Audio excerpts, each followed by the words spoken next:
So originally I had planned on doing some big video, well researched, on the effects of the internet and the media, on how we think and how we consume things and the consumer culture we live in. But because I got stuck in the quagmire that is the internet and watched tons of videos and was distracted, now I decided I'll just talk in front of a camera. So in Fromm class we've been reading this book, To Have or to Be by Fromm, and in it he talks about this new society that he wants to create. This society of being as opposed to having. And he says one of the things that's going to happen, if we want to be in this new society, is that we're going to have to really think about this consumer culture we live in and question the things we buy and what sort of influences companies have on us and why we make the choices we do make. So I'd like to give you a quote that I found really interesting. People would see that most consumption engenders passivity, that the need for speed and newness, which can only be satisfied by consumerism, reflects restlessness, the inner flight from oneself.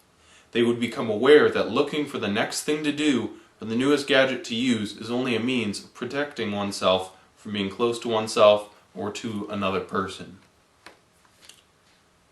And I think this gets at the crux of the issue of what I'm feeling right now. So I recently watched this documentary by PBS Frontline called Generation Like, and it talked all about how YouTube and Facebook and Tumblr and Twitter are taking my generation by storm, and how it changes, how we interact with other people. So we'll obsess over our Facebook profile pictures, we will become super fans of something like the Hunger Games. For example, this girl would spend 4 or 5 hours a day online trying to retweet and share about the Hunger Games because she was such a fan, just so she could be called one of the top 100 fans online, because they kept a leaderboard and the people who shared the most, would become one of these fans. And I found that pretty disturbing, actually. She would spend a lot of time doing this. To me, something that seems like not a very productive activity. Nor really a fun activity. I think if you're going to do something fun, it probably shouldn't have to do with the promotion of some sort of movie or media. If you care about it that much, great, but to me that seems a bit disturbing.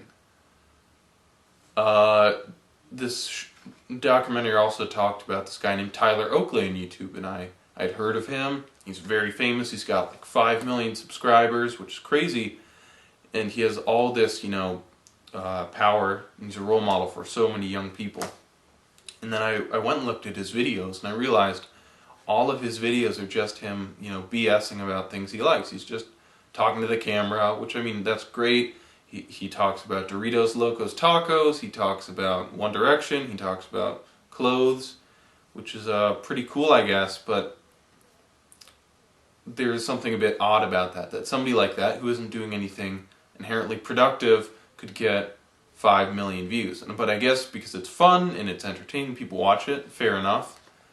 But I do find it a bit odd that someone like that, who doesn't seem to be putting anything of value out there, could get to the top. And I think that's with Facebook, with this new media where anybody can get into the game, right?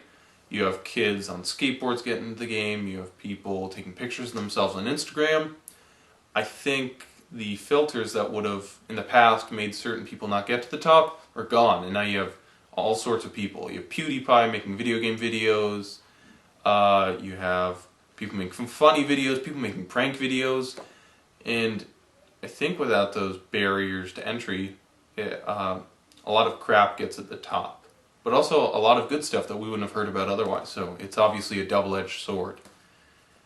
I do think, though, that we have to be a lot more selective in how we think about this media and the influences it can have on us. So, for example, a lot of these YouTubers who become famous, they'll get sponsorships from people like Taco Bell, from people like Levi's, and that's great. It helps them produce more content.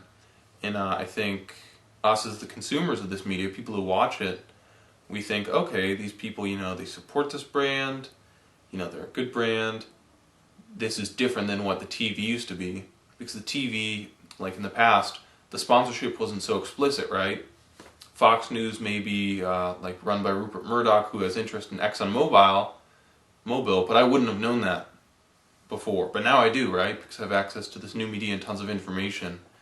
And there seems to be more transparency, but I think that's not very true either, right? I mean, I think it's sort of the same situation we had before. People are being sponsored by certain brands, and this may sway the sort of content they make. Yeah, and this whole YouTube space, like I love it. There's a lot of great content out there, but a lot of it gets lost in the sea of crap that is there as well. And I'm happy for people to make videos. I'm happy for people, to put out good stuff. But at the same time, I do think our judgment is getting a lot worse because we're just pounded with so much stimuli all the time. Yeah, so I'm a bit fearful about what this could create for the future, what's happening to our generation. Like, out of people ages 14 to 17 years old in the United States, 80% or so use YouTube.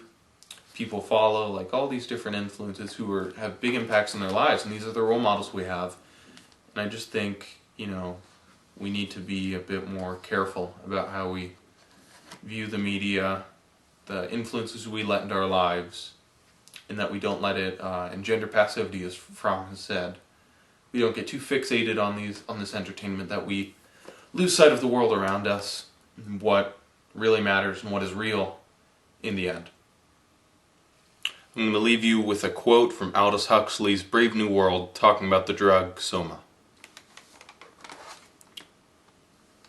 The world's stable now. People are happy. They get what they want, and they never want what they can't get. They're well off. They're safe. They're never ill. They're not afraid of death.